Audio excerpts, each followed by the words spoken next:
अथ श्री साई सच्चरित अध्याय 39वा। श्री गणेशाय नमः। श्री सरस्वत्याय नमः। श्री गुरुभ्यो नमः। श्री कुलदेवताय नमः। श्री सीतारामचंद्राभ्यां नमः। श्री सद्गुरु साई नाथाय नमः। धन्य धन्य शिरडी स्थान, धन्य द्वारकामाई भुवन, जेथे श्री साई पुण्य पावन आनिर्वाण वावरले।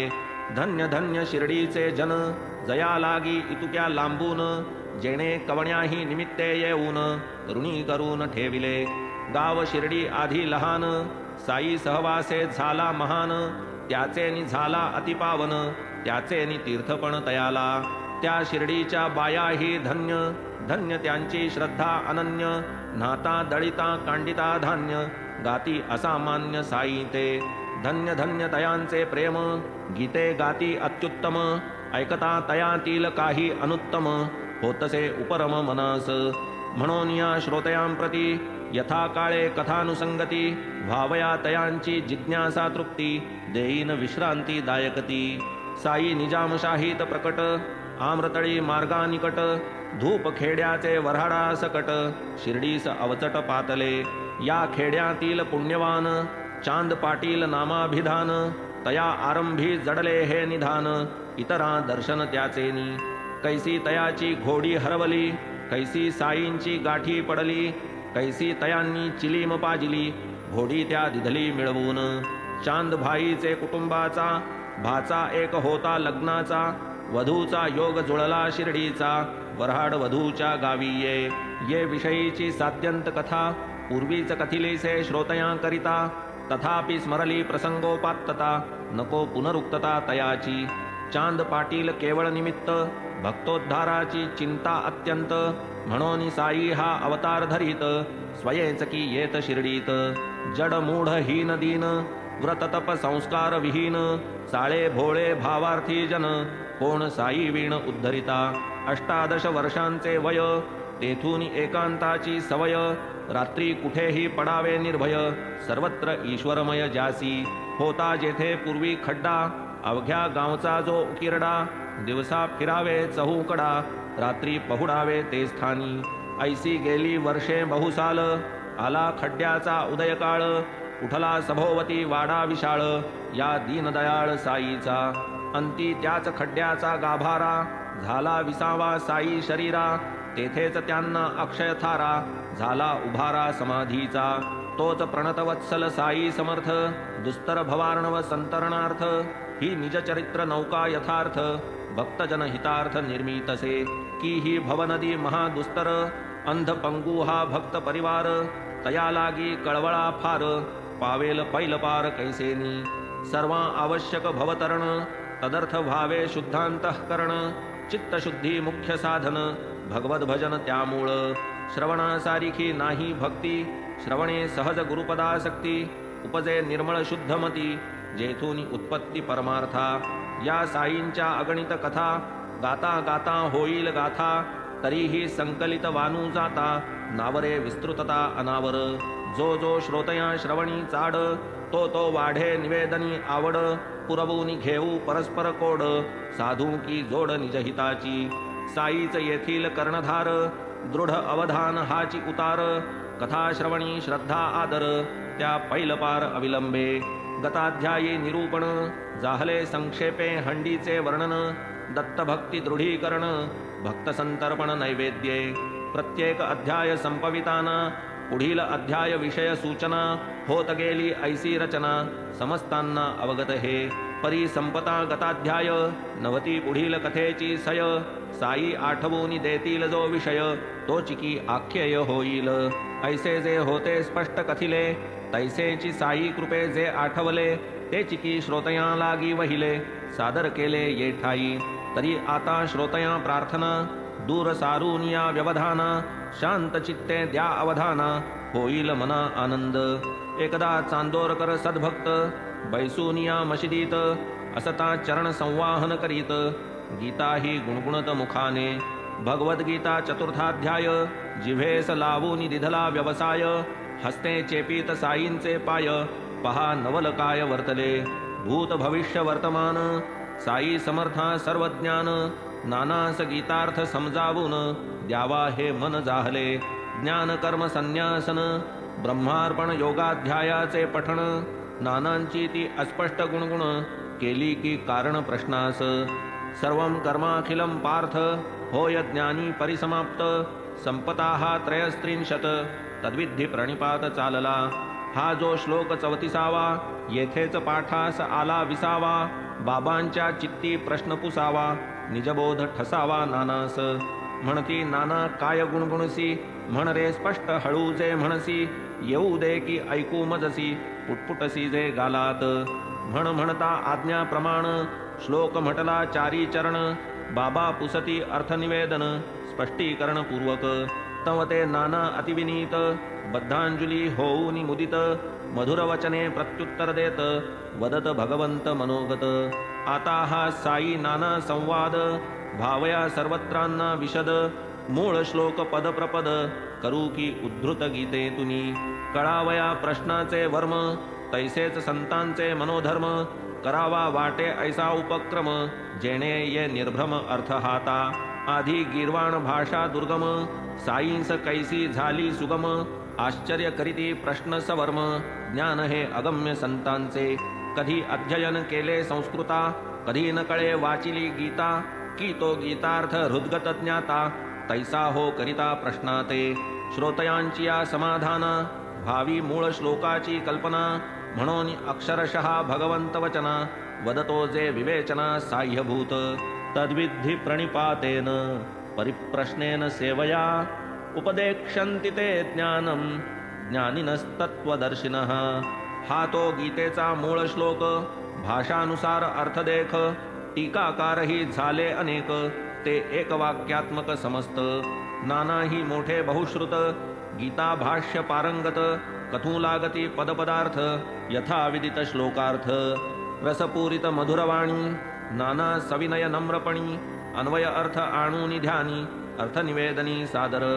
म्हणती गुरुपदी प्रणिपात गुरुसेवेसी विकीजो जीवित. प्रश्नादिकी आदरवंत ज्ञानी त्या ज्ञानार्थ उपदेशिती. सारांश कृष्ण कृपामूर्ती अर्जुनाचे प्रेमे वदती.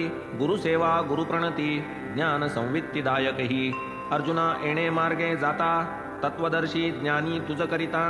दावितील ज्ञानाचा रस्ता बाबा या अर्था मी जाणे. शंकर भाष्य आनंदगिरी शंकरानंदी व्याख्या श्रीधरी. मधुसूदन नीलकंठाधारी उपदेश परी ही देवाची. प्रथम 2 चरणांचा अर्थ मान्य करीती साई समर्थ. परी उत्तर श्लोकार्ध मथित साई जे कथित ते परिसा. इतरही भक्त चकोरगण साई मुखचंद्र अनुलक्षून. करावया अमृतकण सेवन आपसरूनी आस्थित. म्हणती नाना तृतीय चरण पुनश्च लक्षात घेई पूर्ण. ज्ञान शब्दामागील जाण अवग्रह आण अर्थास. हे मी काय वदे विपरीत अर्थाचा काय करीतो अनर्थ. असत्य काय पूर्वील भाष्यार्थ ऐसे ही निरर्थ नामानी. ज्ञानी आणि तत्वदर्शी ज्ञान उपदेशिती ऐसे जे म्हणसी. तेथे अज्ञान पद जै घेसी यथार्थ घेसील प्रबोध. ज्ञान नव्हे बोलाचा विषय कैसे होईल ते उपदेश. म्हणून ज्ञान शब्दाचा विपर्यय करी मग प्रत्यय अनुभवी. परिसिला तुझा ज्ञान पदार्थ अज्ञान घेता काय रे वेचत. अज्ञान वाणीचा विषय होत ज्ञान हे शब्दातीत स्वये. वार वेष्टी गर्भासी अथवा मल आदर्शासी. विभूती आच्छादी वन्हीसी तैसेच ज्ञानासी अज्ञान. अज्ञानाने आवृत्त ज्ञान केले या गीती भगवंते कथन. एतदर्थ होता अज्ञान निरसन स्वभावे ज्ञान प्रकाशे. ज्ञान हेतो स्वतः सिद्ध शैवालावृत तोयसे शुद्ध. हे शैवाल जो सारील प्रबुद्ध तो जल विशुद्ध लाधेल. जैसे चंद्र सूर्यांचे ग्रहण ते तो सर्वदा प्रकाशमान. राहू केतू आड येऊन आमुचे नयन अवरोधिती. चंद्र सूर्या नाही बाध हा तो आमुचे दृष्टीस अवरोध.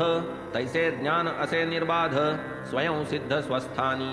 डोळा करी अवलोकन तयाची देखणी शक्ती ते ज्ञान. वरी पडळ वाढे ते अज्ञान तयाचे निरसन आवश्यक. ते पडळ अथवा सारा हस्तकौशल्ये दूर सारा. देखणी शक्ती प्रकट करा अज्ञान तिमिरा झाडोनी.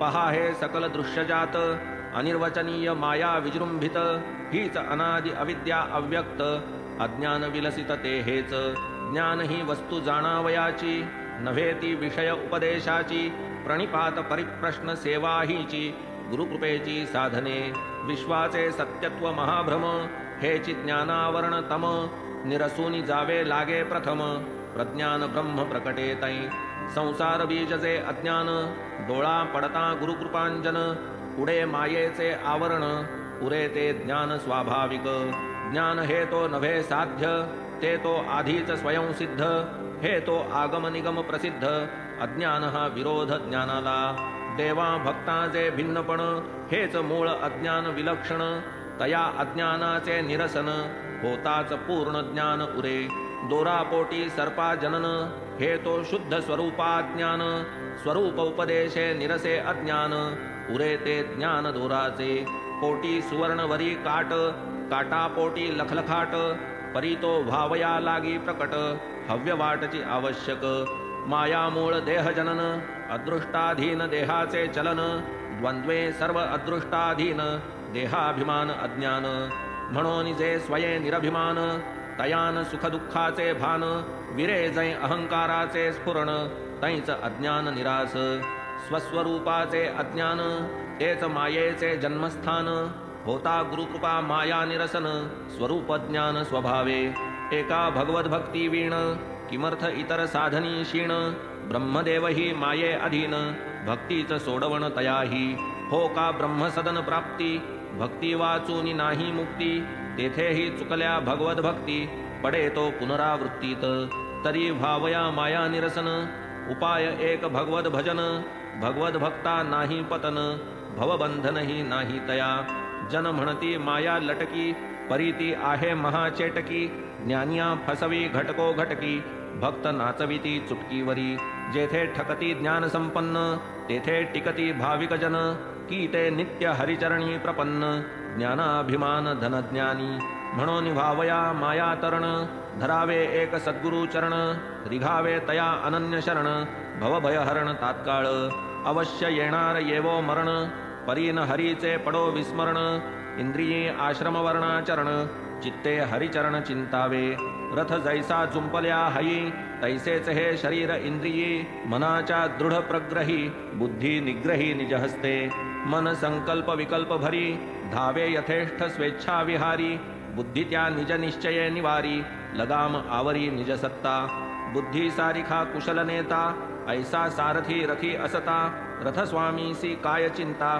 स्वस्थ चित्ता व्यवहरे देहगत सकल कार्य हे बुद्धीचे निज कर्तव्य ऐसी मनासी लागता सवय सर्व व्यवसाय हितमय शब्द स्पर्श रूपादि विषय येणे मार्गे लागल्या इंद्रिय होईल व्यर्थ शक्ती क्षय पतन भय पदोपदी शब्द स्पर्श रूपादिक पंचविषयी जे जे सुख ते ते अंती सकळ असुख परम दुःख अज्ञान शब्द विषया भुले हरिण अंती वेची आपुला प्राण स्पर्श विषया सेवी वारण साहे आकर्षण अंकुशे रूप विषया भुले पतंग जाळून निमे आपुले अंग मीन भोगी रस विषय भोग मुके सवेग प्राणास गंधा लागी होऊनी गुंग कमलकोशी पडे भृंग एकेका पायी इतुका प्रसंग पाचांचा संघ भयंकर ही तो स्थावर जलचर पंखी ययांची दुस्थिती देखो देखी ज्ञाते मानव ही विषयोन्मुखी अज्ञान आणखी ते काय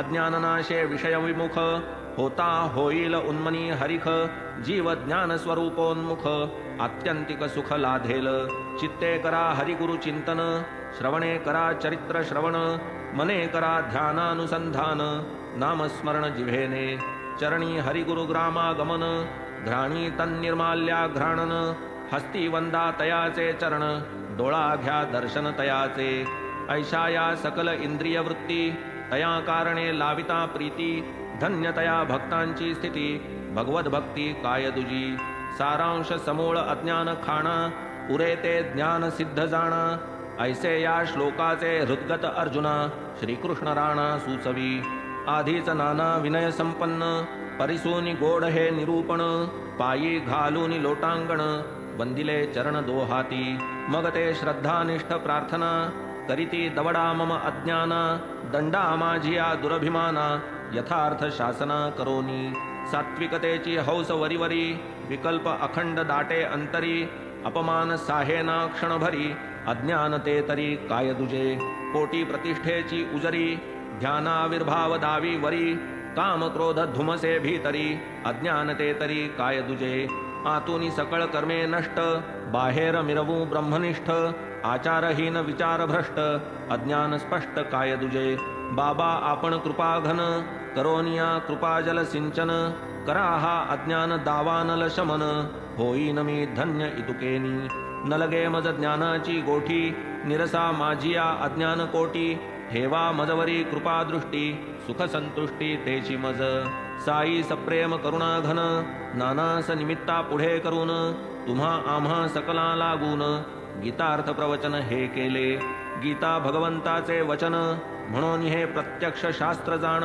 कालत्रयीही याचे प्रमाण कधीही अवगणन होता नये परी अत्यंत विषयासक्त अथवा जो खरा जीवनमुक्त या दोघांसीही न लगे शास्त्रार्थ मुमुक्षु प्रीत्यर्थ या जन्म विषयपाशी दृढ आकळीला कधी पावेन मी मुक्ततेला ऐसे वदतिया मुमुक्षुला तारावयाला ही शास्त्रे पाहुनी ऐशा निज भक्ताला संतांस जेव्हा येतो कळवळा काढून काही निमित्ताला उपदेश अवलीला प्रकटिती देव अथवा गुरु पाहे भक्ता अधीन सर्वस्वी राहे भक्त कल्याण चिंता वाहे साकडी साहे तयांची आता एक दुजे लहान करीतो साईंचे वृत्त कथन कैसी एखाद्या कार्याची उठावण करिता नकळतपण दाविती असो सानवाते मोठे खरे कारण कधीही न फुटे कार्य मात्र हळूहळू उठे वाच्यतान कोठे केव्हाही सहजगत्या एकादे काम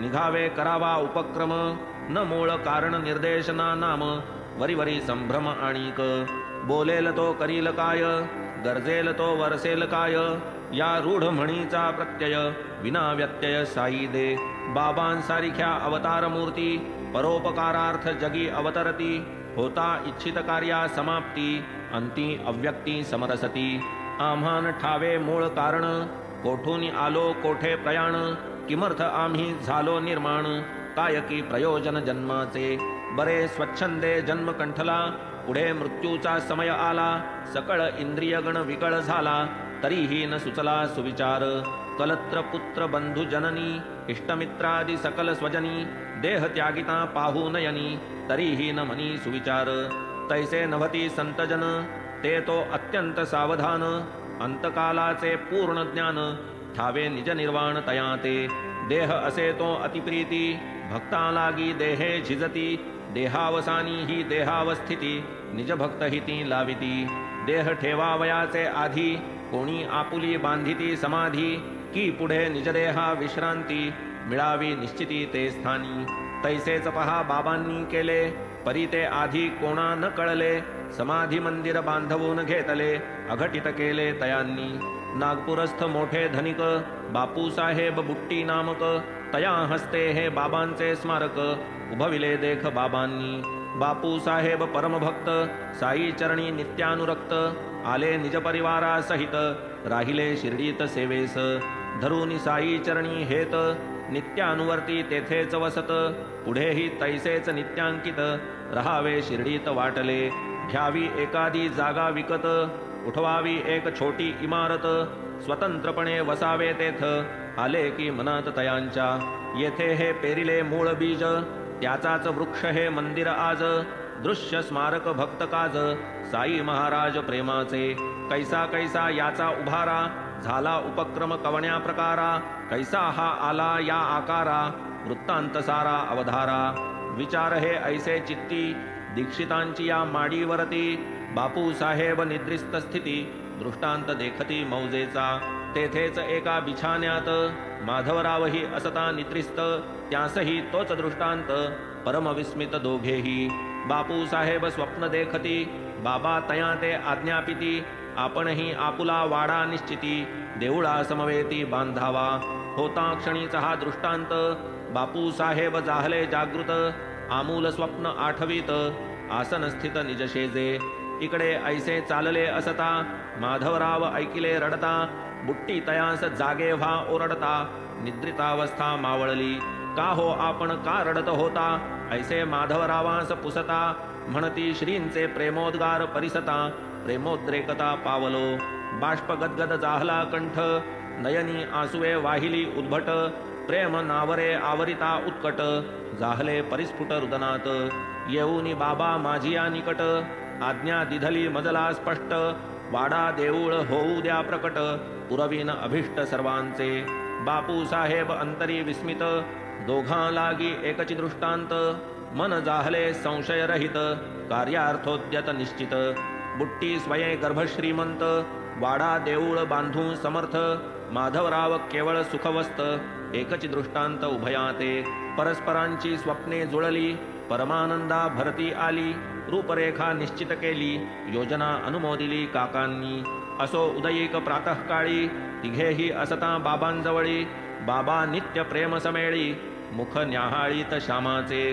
श्यामावदे देवा हा खेळ काय आहे तुझा अकळ झोपही न घेऊ देसी निश्चळ तेथेही आम्हा ते बरळविसी तेव्हा बाबा ते परिसुनी हस्त ठेवीत आपुले कानी वदत आम्ही आपुले ठिकाणी म्हणोत कोणी काहीही असो मग ती पूर्वोक्त योजना मांडिली बाबांची या अनुमोदना जाहली तात्काळ बाबांची अनुज्ञा समंदिर सदना बांधावया माधवरावांनी बांधिली कंबर झाला तळमजला तळघर त्यांचेच हातून झाली विहीर काम हे येथवर पोहोचले लेंडीवरी जात असता अथवा तेथून मागे परतता खिडक्या बाऱ्या दारे बसविता बाबा उत्सुकता अवलोकित वदत करून तर्जनीवरी येथे दार येथे बारी येथे पूर्वेस काढा गॅलरी शोभा बरी दिसेल पुढे कार्यकारण निमित्ते बापू साहेब जोगांचे हस्ते पुढील काम होणारे होते ते मग त्याते सोपविले ऐसे काम होता होता स्फुरण झाले बुट्टींच्या चित्ता यातची एक गाभारा धरिता मुरलीधर स्थापिता येईल कल्पनेचा झाला उदय परी न पुसता बाबांचा मनोदय बुट्टी न आरंभीत काहीही कार्य विना गुरुवर्य आज्ञापन हा तो त्यांचा नित्यनेम अनुज्ञा बाबांची हेच वर्म नाही ऐसे एकही कर्म त्यावीण उपक्रम जयाते किमर्थ व्हावे मध्ये दालन काय आहे त्याचे प्रयोजन दोन्ही कडील भिंती पाडून करावे स्थापन मुरलीधरा दालनाचे व्हावे देवालय बापू साहेब यांचा मनोदय परी पुसावा बाबांचा आशय असल्यास निसंशय करावे म्हणून वदले माधवरावा आपण बाबांचा विचार घ्यावा मग पुढील आक्रम योजावा रुचेल देवा तैशापरी बाबा फेरीवर असता वाडियाच्या सन्निध येता द्वारा निकट स्वारी पावता काय पुसतात शामराव देवा बापू साहेब वदती दालनाच्या दोन्ही भिंती पाडून तेथे स्थापू प्रीती कृष्णमूर्ती मुरलीधरा मध्यभागी चौक साधून करू तेथे सिंहासन वरी मुरलीधर विराजमान शोभायमान दिसेल ऐसे बापू साहेब योजिती परी पाहिजे आपुली अनुमती देऊळ वाडा दोन्ही ये रीती हातोहाती होतील ऐकून ही श्यामाची उक्ती बाबा आनंदे बरे म्हणती देऊळ पूर्ण झाली यावरती येऊ की वस्तीस आपणही लावून वाडियाकडे दृष्टी बाबा करीत मधुर गोष्टी वाडा पुरा झालिया पाठी आपुले साठीच तो लावू तेथेच आपण बोलू चालू तेथेच आपण अवघे खेळू प्रेमे आपापण कवटाळू भोगू सुकाळू आनंदाचा असो तेव्हा श्री साईंप्रत माधवरावजी ऐसे ही पुसत हेची जरी अनुज्ञा निश्चित पायासी मुहूर्त करू की बरी आहे ना देवा वेळ फोडावया आणू ना नारळ फोड फोड म्हणता तात्काळ आणून श्रीफळ फोडिले असो पुढे झाला गाभारा मुरलीधर देवाचा चौथरा मूर्ती एका कारागिरा सोपविली की करावया पुढे आली ऐसी वेळ बाबांस आले दुखणे प्रबळ निकट पातला अंतकाळ अंतरी तळमळ भक्तांच्या बापू साहेब अस्वस्थ चित्ती आता पुढे या वाड्याची स्थिती काय होईल नकळे निश्चिती म्हणून खंती उद्भवली इत उत्तर बाबांचे पाय मंदिरास या लागती काय लाखो रुपये जाहले व्यय अंती हा व्यत्यय पातला बाबांनी देह ठेविल्यावर कशास मुरलीधर वा घर, कशास वाडा अथवा मंदिर, दुश्चित्त अंतर बुट्टींचे, पुढे कर्मधर्म संयोगे, अंतसमय साई नियोगे, जाहले वाड्याची या महद्भाग्ये, मना जोगे सकळांच्या, मजला वाड्यात द्या ठेवून, हे अंतकाळीचे बाबांचे वचन,